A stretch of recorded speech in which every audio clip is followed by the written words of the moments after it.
Looks like the monarch butterflies are back in town. And this is why the meadows and the milkweeds are oh so important. Times like this where I'm grateful I have Zoom. Look at you. Oh, they are just so gorgeous. For those who don't know, milkweeds like this swamp milkweed are essential for monarch butterflies. As far as I understand, if they don't have any, either their caterpillars cannot develop or they get eaten because they actually absorb the toxin and sequester it from these milkweeds to use for themselves. And honestly, this plant is all around awesome. The flowers are gorgeous and they smell wonderful. Hello, little guy. The flower's over here. You lost? You look tired. Well, the bumblebee rested up and flew off. Those things can be just so cute sometimes. But of course, it's not just milkweed that's important for other butterflies and pollinating insects. You also need an abundance of other wildflowers, and I am so glad we let this grow up this year. It just looks awesome. Now, I hesitate to say how many of these species are native. There are some that I know are introduced, most notably these lovely wild carrots or Queen Anne's lace. And I could get rid of these.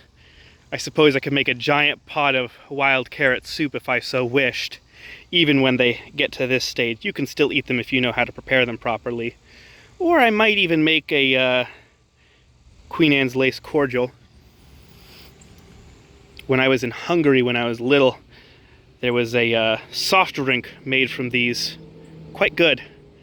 And I've been dying to make it again, but I haven't gotten around to it. Maybe this year's the year. Although, so long as the bees like them, it always pains me to damage flowers. Now, from what I can gather, most of the flowers over in this area are introduced, but I'm not too concerned about that for two reasons. First is because the soil here is very, very poor, and I'm not sure most native wildflowers would have grown here anyway. I mean, there are some native daisies as you get further away from the gravel.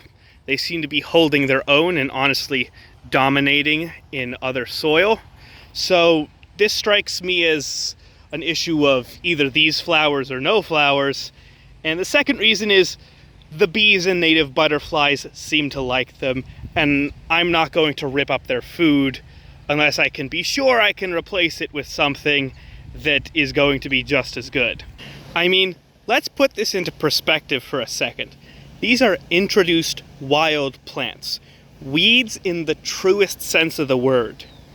I have seen these things grow up through asphalt and concrete, if that's all they can get.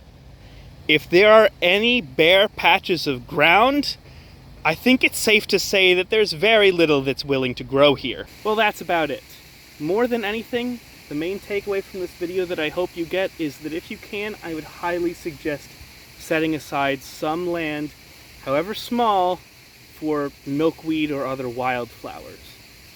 Native if possible, but even if you're just letting what grows grow, the bees will certainly thank you, as will many other pollinating insects. Anyway, I do hope you learned something, enjoyed, and as always, I wish you the best. Till next time.